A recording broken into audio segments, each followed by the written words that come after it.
Hey everyone, कैसे हो आप सभी। हैप्पी न्यू ईयर सभी को। तो ये वीडियो बनाने का इंटेंशन एक्चुअली था कि आप सबको विश कर पाऊँ। मैं आज घर पे आया हूँ तो सारी चीज़ें बताऊँगा मैं। ट्रेनिंग कैसे चल रही है, पोस्टिंग कहाँ है, क्या है, सब कुछ आपको एक अच्छे तरीके से पॉइंट टू पॉइंट बताते हुए चलूँगा। बट सबसे पहले जिनका भी आरआरबी पीओ था और जो लोग अनफॉर्चुनेटली क्लियर नहीं कर पाए, उनके लिए मैं यही कहना चाहूँगा कि आप लोग प्लीज़ निराश ना होइए, आप लोग प्लीज़ दुखी ना होइए। दुःख तो ज़रूर होता है जिस चीज़ के लिए इतनी मेहनत की है, जिस चीज़ को हम लोग इतना अचीव करने के लिए करते हैं बट वो चीज़ हो नहीं पाती है, तो दुःख होता है। दैट इज़ एक्सेप्टेबल कि हाँ, दुःख तो होता है बट उस चीज़ में बह जाना और उस चीज़ को हम लोग ऐसे सोचना कि अब सब कुछ रुक चुका है इज़ नॉट फाइन। आप लोगों के साथ मैं सबसे पहले एक चीज़ शेयर करूँगा। आज से ठीक 1 साल बाद जब मेरा आरआरबी पीओ का रिज़ल्ट आया था, तो मेरा नहीं हुआ था। आप लोग ठीक 1 साल पहले का वीडियो देख सकते हो चैनल पे। That was actually the first video मेरा, जब मैंने अपने चैनल पे एक्चुअली उससे पहले से मैं वीडियोज़ बना रहा था but that was the first video जहाँ पे मैंने आके क्या बोलते हैं, फीचरिंग या फिर खुद का फेस टू फेस ऐसे आके या फिर कैमरा में आके बात की थी। That was the first video. सुबह-सुबह वीडियो रिज़ल्ट आ जाता है और सुबह-सुबह जब हम लोग देखते हैं, एक्चुअली न्यू ईयर होता है और फिर जब रिज़ल्ट का ऐसा आता है कि नहीं हुआ एग्ज़ाम क्लियर, तो बहुत दुःख होता है। मैं इस फ़ेज़ से जा चुका था। बट मुझे ये कहने वाले बहुत लोग थे कि अभी ये this is not the last exam, this is not the last result, इसके बाद बहुत कुछ है। एंड मुझे भी पता था कहीं न कहीं कि यार यहाँ पे रुकना इज़ नॉट मतलब हताश होना is not the right thing to do और टू फ़ील। बिकॉज़ ना एक ऐसा पीक होता है, आप लोग देखोगे पीक होता है, ऐसा पीक माउंटेन को इमेजिन करो। इस माउंटेन पे हम लोग चढ़ रहे हैं और एक पॉइंट पे आके हम लोग रुक जाते हैं। पीक के जस्ट नीचे जब हम लोग चढ़ रहे हैं, तो अब हमारे पास 2 ऑप्शन है कि इस चीज़ को, फेलियर को एक्सेप्ट करके उसको, उससे कुछ सीख के वो पीक और मेहनत करके वो पीक से ऊपर जाए और फिर वहाँ से स्लाइड होते हुए नीचे जाए, या फिर यहाँ से हम लोग ऐसे चढ़ रहे हैं ना ऐसे, या फिर यहाँ पे पीक के नीचे जहाँ पे भी हम लोग है हार मान के वापस आ जाए। That's not worth it, that's not acceptable. आप लोगों को और मेहनत करनी है, इसको रेक्टिफाई करना है कि कहाँ गलती हुई है और एग्ज़ाम नेक्स्ट क्लियर करनी है ज़रूर। अभी आईबीपीएस पीओ का इंटरव्यू होगा, सारी चीज़ें होगी, उसमें ज़रूर ध्यान देना है और बाकी जितने भी चीज़ें होगी उसको ज़रूर आप लोगों को फोकस करते हुए, अच्छी से प्लान करते हुए, स्ट्रैटेजी बना के चलना है, ठीक है। तो मुझे पता है मैं आप लोगों के साथ हूँ। कोई भी कमेंट्स डाउट्स हो, please feel free to ask. I will be there to answer you. I will there to address each and every doubt, each and every question out there. So कहना मैं ये चाहता था कि आज से 1 साल पहले मेरा भी आरआरबी पीओ का रिज़ल्ट हुआ था। यही वो चीज़ थी, यहीं पे बैठ के मैं एक्चुअली पहले रोया, फिर यहीं पे बैठ के मैंने वीडियो बनाई। आप लोग जो वीडियो देखेंगे, देखोगे कि पीछे वही मैप लगा है। यहाँ पे कहीं मेरा टाइम टेबल लगा हुआ होता था, जहाँ पे मैं वीडियोज़ बनाता हूँ, जहाँ पे मैंने आज एक वीडियोज़ डाली। Actually that used to be my study table. वहाँ पे मैं बैठ के पढ़ता था चेयर डाल के टेबल पे, और फिर उसी पे मैंने एक स्टैंड लिया था, फ्लिपकार्ट से ऑर्डर किया था, वहाँ पे स्टैंड लेके वीडियोज़ बनाता था। So that used to be एक ना, मेरे को बहुत ऐसी फीलिंग होती थी कि मैं कुछ अच्छा कर रहा हूँ। मैं भले ही पढ़ रहा हूँ, मैं भले ही एग्ज़ाम क्लियर नहीं कर रहा था, बट एक ऐसी चीज़ थी कि यार मैं चलो एक्चुअली ये चीज़ मुझे बहुत खुश करती है। ये चीज़ से मुझे अच्छा लगता है। तो एग्ज़ाम नहीं भी क्लियर हुई तो इट्स फाइन, बिकॉज़ मैं यूट्यूब पे वीडियोज़ तब से अपलोड कर रहा हूँ जब से मैंने प्रिपरेशन नई-नई स्टार्ट की थी, कुछ 2-3 महीने बाद से। तो दैट बिकेम हैबिट कि दिन भर पढ़ो। जो पज़ल्स मैं कर रहा हूँ, जो क्वेश्चंस मुझे लगते हैं कि यार इसमें मैं और बेहतर कर सकता था, या फिर इसका को तो ये अप्रोच जो है वो बहुत सही है, that I used to upload on YouTube. तो यूट्यूब पे वीडियोज़ बनना एक हैबिट सी बन चुकी थी और तब बहुत रेगुलरली वीडियोज़ आते थे जब मैं प्रिपरेशन करता था। और मैं तब सोचता था कि जब जॉब लग जाएगी तब मैं बहुत डेली वीडियोज़ डालूँगा। बहुत ही एक अच्छे प्रोफ़ेशनल वे में यूट्यूब को लूँगा, बहुत ही अच्छी तरीके से वर्क करूँगा। यूट्यूब को मैं ऐसा नहीं रखूँगा कि मेरी सेकंड प्रायोरिटी बन चुकी है, बट ऐसा हो नहीं पाता है। ट्रेनिंग के दौरान तो बिल्कुल नहीं। पोस्टिंग मिले तो शायद एक स्टेबल सा हो जाए, बट वो बात की बात है, ठीक है? उस फ़ेज़ से मैं गुज़रा नहीं हूँ। बट ट्रेनिंग का ऐसा है कि अ, ट्रेनिंग का ऐसा है कि यार 30th ऑफ मई 2022 को मैंने जॉइन किया था। एक 3 हफ़्ते की, चलो मैं ट्रेनिंग का बताता हूँ आपको शेड्यूल। तो 3 हफ़्ते की फिर हमारी इंडक्शन ट्रेनिंग हुई थी बेलापुर में। जो भी महाराष्ट्र से पीएनबी में जॉइन करते हैं उनकी ट्रेनिंग बेलापुर में होती है, ठीक है? तो बेलापुर में ट्रेनिंग हुई थी। हमारे बैच से हम लोग पूरे 27 लोग थे। ऑल ओवर द महाराष्ट्र हम लोग 27 पीएनबी में ज्वाइन किए थे ऑफिसर्स। वहाँ से हमको हमारा मॉड्यूल 1 और मॉड्यूल 2 में ट्रेनिंग होता है। मॉड्यूल 1 में रूटीन पढ़ते हैं जो डेली ऑपरेशंस बैंकिंग के होते हैं। मॉड्यूल 2 होता है क्रेडिट का, लोन्स का, ठीक है। तो ऐसा चलता है हमारा। तो मॉड्यूल 1 में जैसे हमको 3 हफ्ते में 21 दिन के मतलब 17 दिन बाद पता चला कि 4 दिन पहले जस्ट पता चला हमको कि हमारी पोस्टिंग आ चुकी है, मतलब ट्रेनिंग के लिए। तो हमारा ऐसा ये नहीं था कि हमको कुछ कहीं बहुत दूर दे देंगे, ऐसा एक्सपेक्टेड तो रहता नहीं है ट्रेनिंग के दौरान कि आसपास ही देंगे ट्रेनिंग के लिए। जैसे पोस्टिंग आई रूटीन ट्रेनिंग के लिए 4 महीने के लिए, पता ही था कि 4 महीने जाना है। तो मेरे को मिला झांसी, यूपी। मैं ऐसा बंदा जो चंद्रपुर में पला बड़ा, चंद्रपुर से स्कूलिंग हुई मेरी, महाराष्ट्र चंद्रपुर, वहीं से इंटर, वहीं से ही कॉलेज हुआ है, और अचानक से मेरे को घर से दूर जाना था। तो आई वॉज लाइक बहुत ही मेरे को ऐसा, और अकेले को भेजना है, मतलब मैं अकेला झांसी में था और एक बंदा था कहीं और, बाकी 2 लोग आगरा, 2 लोग गाज़ियाबाद, 2 लोग कानपुर, 2 लोग मेरठ, 2 लोग ऐसा करके, मतलब यूपी में ही भेजा था सबको, यूपी में सभी पूरी बैच को। और ऐसा था कि यूपी दिल्ली वालों को महाराष्ट्र दिया था, मतलब ऐसा शफल किया था इन लोगों ने। तो फिर मैं 4 महीना झांसी में था। 4 महीना झांसी के बाद हमारी इसकी ट्रेनिंग हुई है, किसकी, क्रेडिट की, और वो वापस से ट्रेनिंग सेंटर आना था। बट हम कुछ कारणवश हमारा बेलापुर में नहीं हुआ, हमारा नोएडा में हुआ। तो नोएडा के STC मतलब नोएडा स्टाफ ट्रेनिंग कॉलेज में हमारा 1 महीने का क्रेडिट का ट्रेनिंग चला। उसके बाद तो ये मॉड्यूल 2 चालू हुआ। मॉड्यूल 1 में सबसे पहले क्लासरूम ट्रेनिंग बेलापुर में हुई, उसके बाद 4 महीने झांसी में। ये मॉड्यूल 1 ट्रेनिंग यहाँ पे ख़त्म हुई, रूटीन ऑपरेशन से यहाँ पे ख़त्म हुई। उसके बाद मॉड्यूल 2 ट्रेनिंग में फिर से क्लासरूम ट्रेनिंग जो नोएडा में हुई, Noida STC, Noida staff training college. उसके बाद हुई हमको भेजा गया और फिर 6 महीने का ये था कि 6 महीने आपको लोन्स का सीखना है, उसके बाद पोस्टिंग। तो अभी हमारा 6 महीने बाद पोस्टिंग होगी, मई में पोस्टिंग होगी, फाइनल परमानेंट पोस्टिंग। इसमें भी तरह तरह के ऑफिसेस में ट्रेन होना था। तो सबसे पहला ऑब्जेक्टिव था हमारा कि ब्रांच में ट्रेनिंग, तो ब्रांच में ट्रेनिंग करना था। सो मेरे को मिली थी मेरी होम ब्रांच। तो चंद्रपुर में जहाँ पे मैं रहता हूँ, हमारे 5 ब्रांचेस है पीएनबी के। 2 ब्रांचेस आसपास में ही है सिटी वाले एरिया में, एक ब्रांच रोड पे है, नागपुर रोड पे। तो ये 3 ब्रांच मेरे घर के, तीनों भी ब्रांच मेरे घर के पास है। एक ब्रांच है बल्लार शाह में, जो थोड़ा सा 15 किलोमीटर दूर पड़ता है, और दूसरी ब्रांच पड़ती है वरोरा।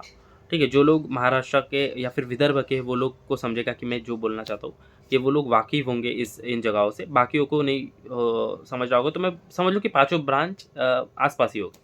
तो मेरे को सबसे पास वाली ब्रांच जो हमारे चंद्रपुर की मेन ब्रांच है 5 में से, वही मेरे सबसे घर के पास है, तो लगभग 1.5 किलोमीटर, तो वो मेरे को मिली। 1 महीना उस ब्रांच में था। तो अब आप लोग सोच रहे हो कि होम पोस्टिंग मिल गई है, ऐसा तो कैसे हो गया, तो मिलता नहीं है। तो ये ट्रेनिंग का भाग था, ट्रेनिंग का हिस्सा था। तो हमको सभी को होम पोस्टिंग मिली थी। तो मेरे को भी चंद्रपुर में हमारी मेन ब्रांच मिली थी। तो फिर जब मैं ट्रेनिंग सेंटर में था नोएडा में, सोचता था कि 1 महीना तो मतलब 1 महीने के लिए था वो, 1 महीना हमको होम टाउन वाली ब्रांच मिली थी। तो ऐसा था कि होम टाउन में मैं सोचता था कि यार 1 महीना घर रहना, 1 महीने में तो कितने सारे सेशंस अपलोड हो जाएंगे मेरे घर पे रह के। बट ना, मेन ब्रांच, आप लोग नाम से समझो मेन ब्रांच, इतना बिजी रहती थी वो ब्रांच कि घर आते आते मेरे को लेट हो जाता था बहुत।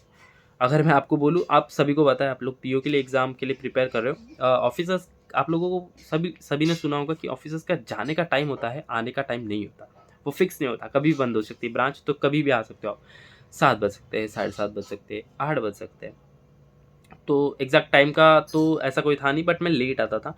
लेट आया, मैं थोड़ी देर बैठा, खाना खाया, सो गया, ऐसा था। तो सेशन बनाने का टाइम ही नहीं मिलता था मेरे को। अब होम पोस्टिंग मिल गई। इसी का ये रखूँगा, क्या बोलते हैं उसको यार, थंबनेल यूट्यूब पे वीडियो पे यही रखूँगा कि होम पोस्टिंग मिल गई।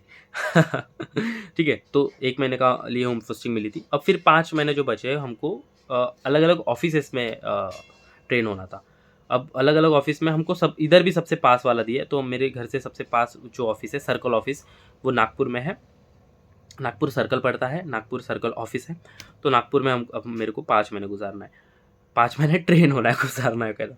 तो जब भी हर वीकेंड को मैं घर आता हूँ, अब तक 2 वीकेंड हो चुके हैं नागपुर में, चंद्रपुर का हो गया मेरा, अब 2 वीकेंड में मैं घर आ चुका हूँ। बट अभी ऐसा है कि हर फोर्टनाइट घर आऊँगा, बिकॉज सेकंड सैटरडे की छुट्टी और फिर संडे की छुट्टी, 2 दिन की छुट्टी मिल जाती है। तो फ्राइडे को शाम को घर आ गया, सैटरडे संडे रह लिया और फिर मंडे को सुबह सुबह निकल लिया। 3 घंटे लगते हैं मेरे को यहाँ से जाने में बस से। तो ऐसा करता हूँ मैं। तो अब ऐसा सही लग रहा है बहुत कि घर के पास ही है, सब कुछ सही हो रहा है। झांसी में तो इतना 4 महीना गुजार के, मतलब ऐसा था, ठीक है। तो ये चलता है हमारा। पीएनबी में ऐसा है, 1 साल की ट्रेनिंग होती है, उसके बाद पोस्टिंग मिलेगी। तो मेरे को पोस्टिंग मिलेगी मई में, 3rd वीक में कहीं। सो वो वीडियो भी मैं डालूँगा। पता नहीं अब पोस्टिंग कहाँ होती है। पोस्टिंग का मैं एक चीज़ क्लियर कर दूँ कि आप पीओ के लिए एग्ज़ाम के लिए प्रिपेयर कर रहे हो, तो posting all over the India कहीं पे भी होती है। तो इसलिए मैंने जब फॉर्म प्रीलिम्स के नोटिफिकेशन आई थी ना, तब भी मैंने एक वीडियो में बोला था कि आप लोग प्रेफरेंस सही से भरिएगा। प्रेफरेंस को एकदम लाइटली मत लीजिएगा। प्रेफरेंस हम कैसे भरते हैं? प्रेफरेंस हम ऐसे भरते हैं कि सबसे बड़ी बैंक को डालते हैं, फिर उससे थोड़ी छोटी, फिर छोटी छोटी, ऐसा। मैंने भी यही किया था, ठीक है। तो मैंने कैसे किया था कि सबसे पहले मैंने मेरे प्रेफरेंस बता देता हूँ। सबसे पहला मेरा प्रेफरेंस था पीएनबी, फिर मैंने बीओबी डाला था, फिर मैंने कैनरा डाला था, फिर मैंने यूबीआई डाला था, उसके बाद मैंने इंडियन बैंक डाली थी, फिर मैंने बैंक ऑफ इंडिया डाली थी, फिर उसके बाद मैंने यूको डाला था, फिर बैंक ऑफ महाराष्ट्र डाला था, फिर कहीं पे मैंने क्या, कितने 11 थे ना, 11 रहते हैं। तो लास्ट में मैंने डाला था पंजाब एंड सिंध बैंक, बीच में एक छूट रही है क्या कोई, ठीक है, ऐसा डाला था मैंने पीएनबी को सबसे पहले। जब रिज़ल्ट आया तो मार्क्स भी अच्छे थे मेरे, तो मेरे को मेरा पहला प्रेफरेंस मिल गया, ठीक है। पहला प्रेफरेंस मिल गया मेरे को। आई स्टिल रिमेंबर 1 अप्रैल को रिजल्ट आता है। आज आपका आरआरबी का है ना, तो आईबीपीएस मेंस का जब इंटरव्यू होगा तब आपका रिजल्ट सीधा 1 अप्रैल को आएगा। आईबीपीएस पीओ और आईबीपीएस क्लर्क का 1 अप्रैल को रिजल्ट आता है। खैर अभी तो आप लोगों का मेंस भी बहुत जल्दी हो गया। हमारा मेंस हुआ था 22 जनवरी को 2022 में। I still remember the date. IBPS PO का हुआ था 22 जनवरी और आईबीपीएस क्लर्क का हुआ था 25 जनवरी को। मैंने रिव्यू भी अपलोड किया, आप लोग देखना चाहो तो देख सकते हो, और सारी चीज़ें मैंने एक तरीके से एक्सप्लेन करी है। तो ऐसा था हमारा, ठीक है। उसके बाद मतलब ये सारी चीज़ें चली। आरआरबी पीओ क्लियर नहीं कर पाया, 1 जनवरी को रिजल्ट आया। उसके बाद मेरे को 21 दिन मिले आईबीपीएस पीओ मेंस के लिए प्रिपेयर करने को। क्यों 21 दिन, सॉरी 19 दिन मिले। क्यों 19 दिन कह रहा हूँ? बिकॉज 1 तारीख से लेके 19 दिन पकड़ो 20 तारीख तक, तो 20 तारीख तक पढ़ना था और 22 को पेपर है, तो मेरे को 21 को शाम में निकलना था। और 21 को शाम में निकलना है तो ऐसा नहीं कि आप सुबह से शाम तक पढ़ते हो फिर शाम में निकलते हो। नागपुर में होता है हमारा मेंस का पेपर, जहाँ पे अभी मेरी ऑफिस ट्रेनिंग चल रही है डिफरेंट ऑफिसेज़ की। तो वहाँ पे जाना था, तो 21 को ही निकलना था। तो 1 जनवरी को रिजल्ट, जहाँ पे मैं बहुत ही लो फील कर रहा था कि मेरा आरआरबी पीओ में नहीं हुआ, आरआरबी क्लर्क में किसी में नहीं हुआ। अब मैं आपको बता दूं, आप लोग वीडियो देखना चाहो तो देख सकते हो। आरआरबी पीओ में मेरा 3 मार्क्स से रुक गया था और आरआरबी क्लर्क में मेरा 0.44 मार्क्स से रह गया था सिलेक्शन। तो I was very low, but फिर भी खुद को समेटा। 19 दिन जम के पढ़ाई की, 19 दिन जम से जीए का करंट अफेयर्स को अच्छे से पढ़ा, मॉक्स दिए, पजल्स करे, सिटिंग अरेंजमेंट करे, डीआई करे, अर्थमेटिक करा, इंग्लिश की प्रैक्टिस करी। और फिर 19 दिन के बाद जब मैं 21वें दिन 21 तारीख को निकला हूँ घर से, 22 को पेपर दिया। तो आई वॉज ऑल, उसमें भी ऐसा था कि पेपर तो अच्छा गया, बट फिर भी एक रहता है, इनसिक्योरिटी फील होती है कि हो गया नहीं। बट फिर भी उसके बाद घर आया हूँ 21 को शाम में, 22 को पढ़ा थोड़ा सा, फिर से 22 और 23 को पढ़ा और फिर 24 को निकला, बिकॉज 25 को पेपर था। तो ऐसा चला, मतलब इतना इतना ट्रैवलिंग का। मैं बता इसलिए मैं माइन्यूट चीज़ें बता रहा हूँ कि एक एक टाइम लाइन के हिसाब से, बिकॉज वो सारी चीज़ें मेरे को रिकॉल हो रही है एकदम से। 1 साल हो गया सारी चीज़ों को। अब 2-3 महीने, 3-4 महीने बाद मेरे को ज्वाइन करे 1 साल हो जाएगा, फिर उस पोस्टिंग मिल जाएगी, ये सारी चीज़ें। तो ऐसे इसलिए बता रहा हूँ मैं। आज इतने दिनों बाद मैंने जब एक सेशन अपलोड किया, तो मेरे स्टडी टेबल पे बैठ के, वो स्टैंड पे बैठ के, वहाँ पे मोबाइल लगा के सारी चीज़ें उसी तरीके से, तो सारी चीज़ें मेमोरीज एकदम से फ्लैशबैक हो रही थी और सारी चीज़ें एकदम से क्लिक कर रही थी। तो एकदम से ऐसा ऐसा लगा मुझे कि क्यों ना मैं उस फेज़ से गुजर चुका हूँ। मैं भी फेलियर, आज के दिन ठीक 1 साल पहले मुझे भी फेलियर मिला था। उस फेज़ से मैं आया हूँ। उस खुद को फिर से पढ़ाई मतलब उस चीज़ में जाके, उस चीज़ को थोड़ा सा इग्नोर करके R I B P S P O mains दिए, तो वो मुझे लगा कि कहीं ना कहीं मैं शेयर करूँ ताकि आप लोगों को भी एक मोटिवेशन और आप लोगों को भी ऐसा ना लगे कि अब बहुत हो गया, मतलब फेलियर मिल रहा है। तो इस वजह से आई वॉज लाइक कि I should upload A video. ठीक है, तो मैं बिल्कुल भी अभी खुद भी इमोशनली होना चाहता हूँ, आप लोगों को भी कोई ऐसा नहीं देना चाहता हूँ कि ऐसा क्या हुआ। मेरे लिए काफ़ी इमोशनल हो रहा है बिकॉज सारी चीज़ें मैं एकदम से देखता हूँ, 1 साल बाद हुआ। मैं यूट्यूब को एक पहली चीज़ मैं क्लियर कर दूँ, अगर मोबाइल अचानक से बंद हो जाए वीडियो तो समझ लेना वही एंड है। मोबाइल में ज़्यादा स्पेस नहीं है, तो बंद हो जाए तो मैं दोबारा उसको एडिट करके चिपकाने नहीं वाला हूँ, मैं ऐसे ही अपलोड कर दूंगा, तो समझ लेना वहीं पे वीडियो एंड होगी। तो उसके लिए पहले से सॉरी बोल रहा हूँ। जब तक चलता है चलने देते हैं अपन लोग। एक ही और मिनट में लेना चाहूँगा कि यूट्यूब को मैं बहुत सीरियसली पहले से ले रहा हूँ और यूट्यूब को मैं बहुत सीरियसली लेना चाहता हूँ। यूट्यूब एज अ मैं ऐसा देखना चाहता हूँ कि I want to teach, I want to devote myself in that teaching industry, की मैं कुछ पढ़ा सकता हूँ, मैं भी कुछ अपने आप को एक अच्छे डिफरेंट तरीके से पेश कर सकता हूँ कि आप लोग भी उसको रिलेट कर पाओ, आप लोग भी अच्छे से समझ पाओ, आप लोग भी उस एज अ एस्पायरेंट। बिकॉज अभी मेरा ऐसा फेस था कि मैं जस्ट अभी पढ़ जस्ट अभी अभी पढ़ के निकला हूँ और उस आप लोगों के से साथ ऐसा कनेक्शन बन चुका है, और एज अ स्टूडेंट मैं just as a aspirant to banker बन चुका हूँ। तो वो इस चीज़ से मैं बहुत ही ज़्यादा इसको यूट्यूब को देखता हूँ, बट टाइम ना मिलने की वजह से वो थोड़ा सा हो जाता है। बट फिर भी जब भी मेरे को टाइम मिलता है, एक ऐसा थॉट होता है कि कुछ ना करके मैं यूट्यूब के लिए वीडियो कोई रिकॉर्ड करूँ, अपलोड करूँ या फिर कोई सेशन करूँ, तो यही मेरे दिमाग में चलता रहता है। मेरे से टेलीग्राम पे 1-2 जनों ने भी ये भी पूछा कि अब तो यूट्यूब बंद कर दोगे आप यूट्यूब बंद कर दोगे, अब तो कोई फ़ायदा नहीं चैनल पे, आप तो पढ़ाओगे नहीं। ऐसा नहीं है, टू बी ऑनेस्ट अगर मैं बोलूँ तो एक टाइम ऐसा आएगा कि मैं कुछ ना करके सिर्फ यूट्यूब करूँ, कुछ भी ना करके सिर्फ और सिर्फ यूट्यूब करूँ। बट ऐसा बिल्कुल नहीं होने वाला कि मैं यूट्यूब छोड़ के अपना बाकी सारा चीज़ करूँ। एक टाइम ऐसा आएगा कि मैं यूट्यूब के लिए हो सकता है कि मैं एक जॉब को अपने सेकंड प्रायोरिटी रखूँ और यूट्यूब को एज अ फर्स्ट प्रायोरिटी, पढ़ाने को एज अ फर्स्ट प्रायोरिटी रख के पेश करूँ। ऐसा हो सकता है, बट अनराइवल्ड अप्रोच को कभी बंद नहीं होने दूंगा, यूट्यूबिंग को कभी बंद नहीं होने दूंगा। मुझे पता है कि एज अ यूट्यूब को जब जो लोग करियर देखते हैं ना, जो एग्ज़ाम एस्पायरेंट्स होते हैं, मैंने बहुत देखा है कि वो फिर यूट्यूब को एज अ करियर देखते हैं और फिर डिमोटिवेट इस वजह से होते हैं कि यार यूट्यूब कोई से आउटपुट नहीं आ रहा है या फिर कोई अर्निंग नहीं हो रही है। मैं आपको बताऊँ, यूट्यूब से मैं तब से डाल रहा हूँ और यूट्यूब से मेरी आज तक कोई भी चैनल मोनेटाइज नहीं हुआ है, and I didn't even earn a Penney from YouTube. But फिर भी मैं यूट्यूब पे वीडियोस अपलोड करता हूँ लगातार, बिकॉज वो मेरे को एक सेटिस्फैक्शन देता है, दैट मेक्स मी हैप्पी कि मेरे को यूट्यूब पे वीडियोस अपलोड करना है, बिकॉज मेरे को यूट्यूब पे पढ़ाना है, मुझे अच्छा लगता है, मुझे बहुत अच्छा फील होता है, इसलिए मैं करता था। ठीक है, तो ये सारी चीज़ें हैं, पता नहीं मैं इसमें क्यों जा रहा हूँ, बट हाँ, बिकॉज मेरे को यूट्यूब टेलीग्राम पे कमेंट आ रहे थे कि अब तो आप पढ़ाओगे नहीं, तो इसलिए मैं इस चीज़ में जा रहा हूँ कि ऐसा कभी नहीं होने वाला। अनराइवल्ड अप्रोच जब तक कि मतलब अनराइवल्ड अप्रोच तब तक रहेगा जब तक कि मतलब अनराइवल्ड अप्रोच रहेगा एज एक बार को ऐसा हो सकता है कि बाकी कुछ भी ना करके, ठीक है, कुछ भी ना करके, जॉब को भी भूल के मैं यूट्यूब पे वीडियोस अपलोड करूँ, यूट्यूब पे पढ़ाऊँ, भले ही मैं उससे बहुत कम अर्न कर रहा हूँ, भले ही मैं उससे अर्न भी ना कर रहा हूँ या फिर बहुत ही इतना अर्न कर रहा हूँ कि उसको सस्टेन कर पाऊँ, फिर भी मैं यूट्यूबिंग करना पसंद करूँगा। या एक ऐसी जॉब जो जिसके लिए लाखों लोग बैठे हैं, पिछले साल 12 से 13 लाख लोग बैठे, जिनमें से हमने सिलेक्शन लिया।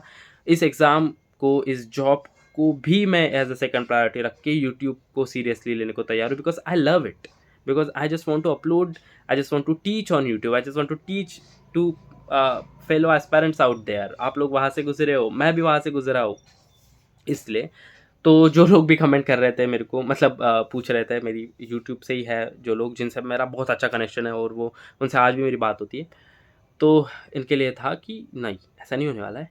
Unrivalled approach is going to be forever. Unrivalled approach को मैंने तब से बनाया जब से मैं कुछ नहीं था। अनराइवल्ड अप्रोच को आप लोगों ने जब प्यार दिया जब मैं कुछ नहीं था, और जब मैंने जो चीज़ को चाहने की चाह रहा था उसको अचीव कर लिया है, तो अनराइवल्ड अप्रोच को मैं छोड़ दूँ, ऐसा नहीं होने वाला है। तो unrivalled approach is love, it's an emotion, so it is going to be there for ever for you guys.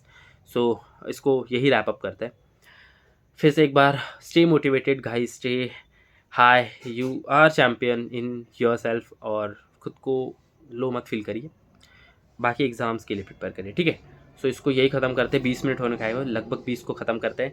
चलो मिलता हूँ आप लोगों के नेक्स्ट वीडियो में। Bye, tata, see you, good night.